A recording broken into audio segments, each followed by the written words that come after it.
Without further ado, I'd like to welcome our next speaker to the stage, taking a slightly different view of what we need to be doing in the future, but I think in a strange way, kind of fitting quite nicely with that. If we could have a big round of applause for Mel Carson, everybody.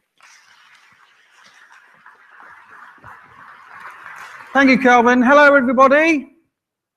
Hello. Hello, everybody. The last time I was on this stage was 22 years ago, when I was understudy to the Blues Brothers on their European tour. Seriously, 22 years ago. I got fired after 6 weeks because I could sing, but they hadn't quite worked out that I couldn't dance. So it's good to be here. I've come all the way from Seattle, Washington. I might win a prize for that later. Pretty far away here in the UK. Big fan of BrightonSEO, never been before, but always followed the hashtag. And I'm here to talk about personal branding and the future of personal branding. But first, I'd like to start with a story. Is this thing going to work down here? Ian Poulter, I don't know if you can read that, British golfer, 18 months ago, gets on Twitter and he says, I booked 6 business class tickets for my wife and nanny to fly home, and British Airways downgrade my nanny so Katie, his wife, has no help for 10 hours with 4 kids. Ah, poor Katie, poor Ian. Well, as you can see, there's been a lot of embeds of this tweet in various stories because it didn't quite work out for Ian. This one, thoughts are with you at this dark time, Ian. Well done for distancing yourself from approximately 98.3% of the population, Ian. And my favourite, world's smallest violin. Now, if Ian was a brand, a company, the PR people or the social people say, oh, we better come out and apologise about this. You know, we've misread our audience, we've misread how we should be coming across as a brand. Let's come out, let's apologise, let's be cool. But Ian doesn't. Oh no. He says, I don't see what the problem is. I work as hard as everyone else to provide the best for my family, so I can share my opinion. Well, yes, you can, Ian. But I don't think you work as hard as everybody else because you smack a golf ball around the field. And your avatar looks like that.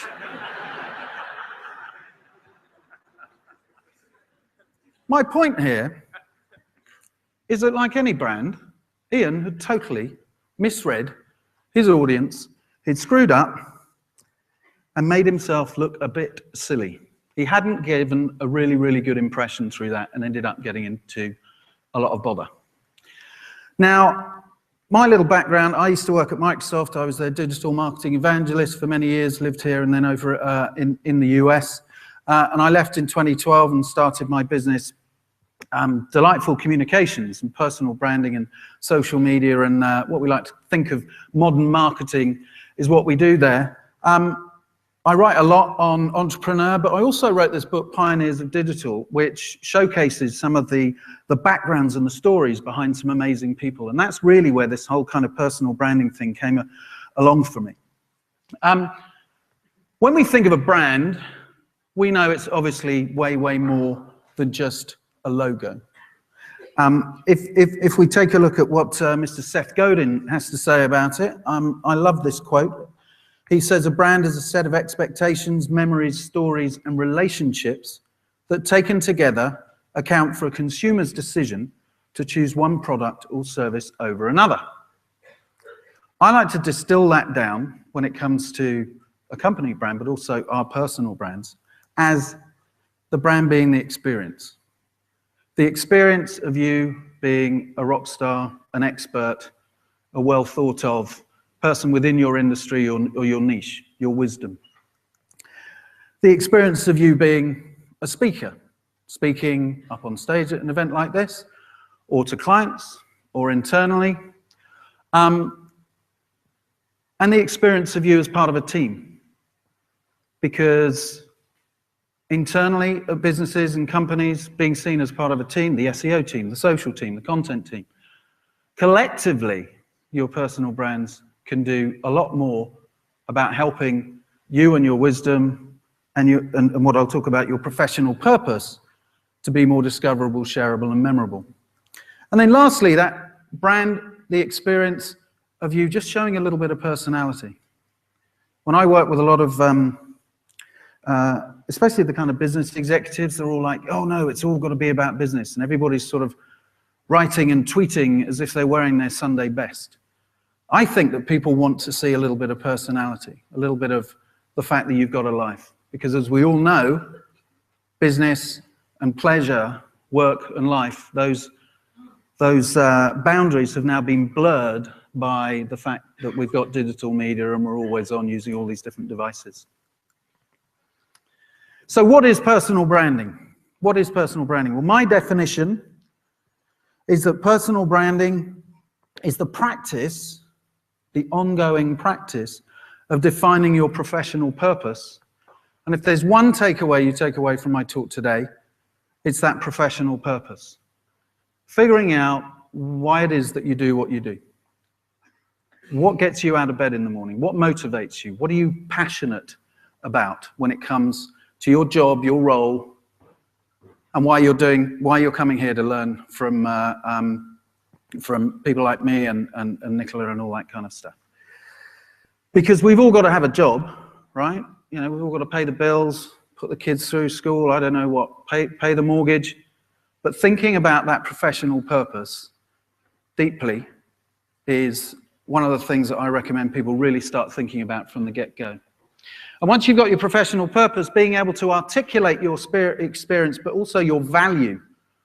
What is the value someone's going to be able to get from you, or what you've got to say, or what you've got to write, or what you've got to sing?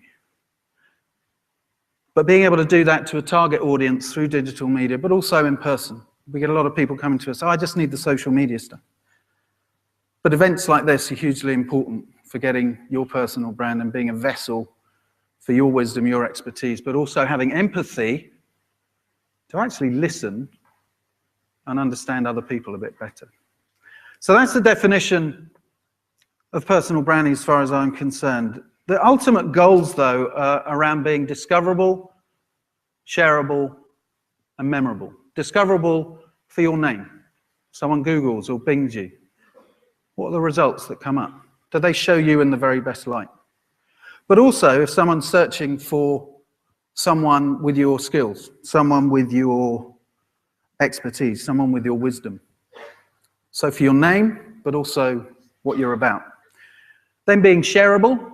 So what you're sharing, what you're saying, what you're putting out there, what you're writing about, what you're blogging, what you're vlogging is actually shareable. That there's something about it that people feel compelled to share it because it's excellent content. And then the two together bring about the fact that you're memorable. Memorable in that someone might not necessarily need your expertise. Someone might not necessarily need something from you or to ask you a question. But there's something about the first two that makes people remember you, so that a couple of weeks, 6 weeks, a couple of months, sometimes years down the line, people are going to say, I know that person, just the right person for the job, or to ask the question that I want answered. This framework from Forrester was all about brands, but I think it fits personal brands just as well. The fact that we're looking to try and build relationships with each other. That's what all these networking events at BrightonSEO are for. In order to become more trusted. Only 8% of people believe what a brand, no, 15%, according to Nielsen, of people believe what a brand has to say. But 90% of people are going to believe and trust the words, wisdom, whatever, of a friend, a peer member, or a family member. So making sure that we're building those relationships between following each other, but then relationships online and through networking events. Differentiating through an emotional connection, and that's what I mean about showing a bit of personality, showing that you actually have a life. Empathy as well. And then, as I've said, nurturing those loyal fans, being memorable so that later on at some point, during your career, someone's going to tap you up and say, hey, I saw you do that talk at BrightonSEO 5 years ago. Can we have a chat? We're spending so much of our time on social media, it is really important that we button up our presence to make sure that we're making the very best impression. This is actually old data. It's a couple of years old from Experian, but you got here 27% of our time is spent on social media in any particular hour. We're only spending 2 minutes actually watching the news or figuring out what's going on. 2 minutes on adult, which I thought was interesting. Little titter down here. But this is the sweet spot. For our industry, we work with a lot of people in this industry, this seems to be the sweet spot. The people who have a successful track record at doing what they're doing, people that write articles, that submit to interviews, that write their own blog posts, or are just really cool people to follow for nuggets of information on something like Twitter.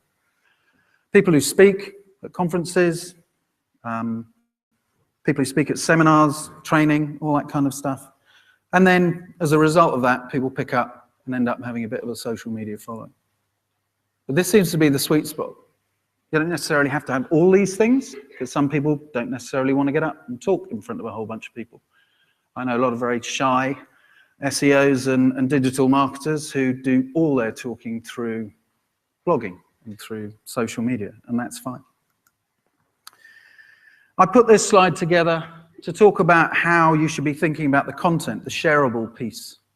This is how you increase the halo effect. Do you get it? Aura, halo. Yeah? I know it's early in the morning still. But the science of great content, really thinking about whatever you're putting out there, whatever you're sharing, whatever you're writing, whatever you're tweeting, however you're updating LinkedIn, which is hugely important, making sure that it's authentic, that content is useful, that it's obviously relevant. I mean, we live in a marketing industry and we work on that, but goodness knows there's still a lot of irrelevant crap out there. And that it's actionable.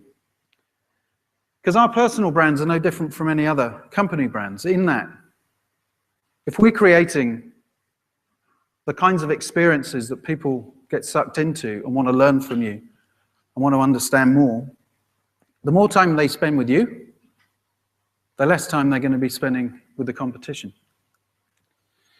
So, quick fire tips here. Own your own name. I'm very, very surprised at how many people in our industry, when you search for their names, they don't have their own website. I mean, in this day and age, it is so easy to set up a little WordPress or Squarespace or whatever little site, talking about you, your experience, your resume. 4 or 5 pages. How difficult can that be? A couple of £100, 500 quid, and then working to make sure that that site is future-proof, so that people from now until doomsday, when they search for your name, it's you that comes to the top, not LinkedIn, that could change any minute, not Facebook, that could change any minute, not Twitter, that could change any minute, but it's you. It's your own media. You're responsible. Invest in a professional photo. I've seen people on LinkedIn smoking, drinking, scaling mountains. Very, very small person on a mountain. Well, if I'm going to go and meet you to give you my $1 million PPC budget, you know, I'd like to see a little bit more of what you actually look like, so I can actually find you in the cafe or the bar or wherever we're meeting. This research, incidentally, from Photofeeler said the optimal photograph is smiling, showing a bit of teeth, and squinching. And squinching is, this is scary eyes, this is squinting, and this is squinching. You got it? There you go. Perfect. Take a photo. This is the optimal. You go take a look at this research. It's really fascinating, talking about, you know, people just kind of clicked and said, oh, I think this person's competent, I think this person is likable. But still, again, how much does it cost to get out there, get a decent camera, and take a professional photo that shows you in the very best light. Next, make your out-of-office work harder. Now, to some people, this is obvious. I know a friend of mine does social media at Coca-Cola in the US, and he was doing a big keynote speech at an event in New York, and I happened to email him because I was doing the PR for the event, and I emailed him and I said, blah, blah, blah, blah, blah. And his out of office said, I'm out of the office. And that was it. And I thought, my goodness, you're about to stand up in front of 2,000 people at this event. Get people to engage. How are you going to stand out from everybody else's out of office? Make it work harder. And what I've done here, this was for PubCon in the US. I was doing a speech on personal branding and hosting the US Search Awards. I actually just put it out there. And with a little call to action to sign up to our newsletter as well. Just these tiny, tiny little things, once you build them up, can really, really help other people get a better understanding of who you are and where else that they can connect with you. We encourage people to have what I call a social media ratio. We get a lot of people coming to me saying, should I have a Twitter account for professional use and then one for personal use? No, unless you're a troll, in which case I don't want to work with you. No, my social ratio is 60-40. 60% of what I'll talk about is professional, 40% is personal, because as I've said, I want people to know that I've got a life. Because these can be tremendous icebreakers. When people meet you, for the first time at a conference or whatever. I didn't get it in these slides, and I should have done, but the biggest single reason why you should get your LinkedIn page up to date is LinkedIn's new app on the iPhone. It certainly indexes the Outlook app. So the day before you've got a meeting with somebody that you're not connected to on LinkedIn, you'll get an alert from the app saying, prepare for your meeting with so-and-so. And you click on that, and you go straight through to their LinkedIn profile. How crazy is that? What more impetus do you need to get your LinkedIn profile up to date? Because people will Google you, or Bing you, or whatever, especially if they're about to have a meeting and they've never met you before, because they want that information as a bit of an icebreaker. Label your photo. I might get shot by proper SEOs. I'm not a proper SEO. But it hasn't done me any harm. I actually label the photos that I send to conference events and bylines that I do or any talks that I do, and I actually just put my name in it. So there's absolutely no doubt when someone does Google me and the image results come up of who they're going to meet, who they're going to talk to when they actually meet me in person. I'd be interested if someone wants to tweet me and say that that might be spammy, then do so, and I might change that. But it works. And that is actually a picture of me and Hugh Grant, interviewing Hugh Grant up there, and he's not a very nice person. See me afterwards and I'll tell you why. Make your business cards stand out. I've written a blog post about this. Business cards are not dead. I think you get Moo cards over here. This is what I did. I got the Moo card. I splashed out and spent, I think they're about $1 each. They're actually quite expensive, but they're quite thick. And everybody that picks it up goes, oh, that's really thick. And, oh, is it? Oh, yeah, that's really good. And they've spent 5 million% more time with my business cards than just those regular ones, that you kind of just throw across and all that kind of stuff. These little elements can really help with the memorability. So just think more creatively about something as simple as a business card. And then make LinkedIn a living profile. It's not just a resume place anymore. Sorry, CV. I've been living in America for too long. Make LinkedIn a living profile. And be social by design. Thinking about everything that you're doing, everything that you're putting out there, everything that you're sharing, thinking about how you can slice and dice it. We do that with our brands, with our content. We should be doing that with ourselves as well. So a lot of people say, well, that's all very well, but how do I know if I'm doing any good? Well, make a promise to yourself. Set a communication cadence. And if you follow it closely, bingo. You will see an increase in engagement and sharing of content from your social channels. You're smart about it. You put your head above the parapet and actually start sharing stuff. You will see an increase in mentions for you in the industry, press, niche, blogs. That's how you become an influencer. There's all these tools out there now that track Twitter profiles. How many followers does this person have? Oh, they've got hashtag SEO in their thing. Oh, they're top of the list. We're going to start pitching them ideas and whatnot. Increase in placements for you to speak or participate at conferences and events beyond your niche. That's one of the things that we're trying to do is increase the halo effect of what we're doing beyond just SEO, just beyond SEM, but thinking about more business and marketing. And then that all-important increase in positivity and sentiment towards you externally, but also internally within your business. Now, Nicola talked a little bit about this, and this is the future of personal branding. You've got here Jaron Lanier, the father of virtual reality. Our mate Dennis Mortensen, who's done Amy, which is the artificial intelligence email thing. You've got HoloLens. I would say that given artificial intelligence, virtual reality, all this stuff, in 2 or 3 years' time, and I can't make it over to talk here, I could send a hologram. I could be standing in front of my laptop at home and giving a talk, and there'd be a little hologram here. Maybe in 5 years' time, though, this gets a bit wacky, I could send someone completely different because I can't actually be in front of my computer.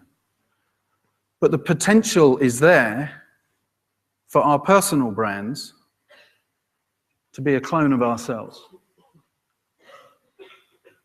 So why not make sure that if all these machines are going to be looking at our personal data, are going to be looking at the pictures that we share, are going to be listening to what we're doing when we're having breakfast with the kids in the morning, that we make sure that our personal brands are tip-top, tight, and that we're purposeful about them so that we make the very best impression when this stuff really starts coming to the fore.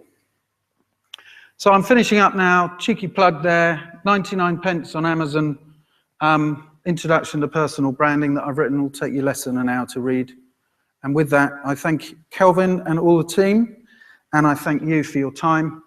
Have a great, great conference. Thank you. Thanks so much, Mel. Really appreciate that.